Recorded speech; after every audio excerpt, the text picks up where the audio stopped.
Support for this video is brought to you by Manscaped. Join over 4 million men worldwide who trust Manscaped with this exclusive offer for you, 20% off and free worldwide shipping with the code LJTV at manscaped.com. Hi, Fergus for Lead Judges TV fan cams. Finally home, thawed out. What a freezing day at the Emirates today. Early kick-off, which always makes it a little bit flatter. And I think that spilled out onto the pitch as well, because it was a slow start for the teams. Newcastle came with a plan to kick us and foul and just disrupt play. The keeper was being very slow and passing the ball out after the end of play. I was impressed with Tomiyasu's performance in the first half. I thought he was unlucky not to score a goal. But in fairness, there wasn't very much to say more about the first half than that. In the second half, I don't know what Arteta said in the half-time team talk, but he did bring them out all with some fire in the belly.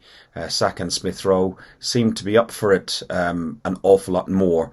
And Saka ultimately scored a goal with a great assist from Nuno Tavares. Nuno has had an outstanding game as well. He was full of energy, and he did make up for his errors in the previous game against Liverpool.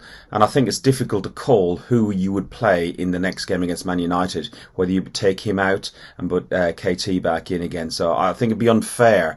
If somebody's on form, you should play them.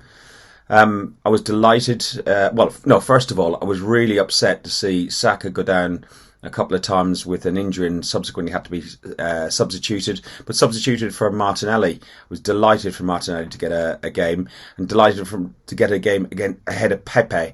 Pepe is not a player I've sung highly about. I think he's too one-dimensional and he can be read quite easily.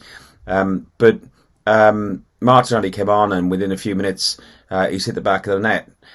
He didn't just hug the touch line like Pepe can. He was pulling into the middle, playing more centre forward position. He's rotating a lot with Lacazette, who later came on. Lacazette. What I like about Lacazette and his performance was more where he was so vocal and he was talking to the young kids on the pitch. It could have been more. I think we could have had 3 or 4. Ramsdale did keep us in the game just before half time, and again I was a little bit worried. He came down quite heavy on his hip shoulder, and I didn't know if he was going to have to go off. All in all, a fantastic performance by Arsenal in the second half. And onward and upward. You know what? We've got a few games coming up that I'm not too. I can't say not too worried about, but we got United and Everton away, and I'm a little bit more confident than I normally would be. It's Fergus for Lead Judges TV. Thanks very much. Bye bye.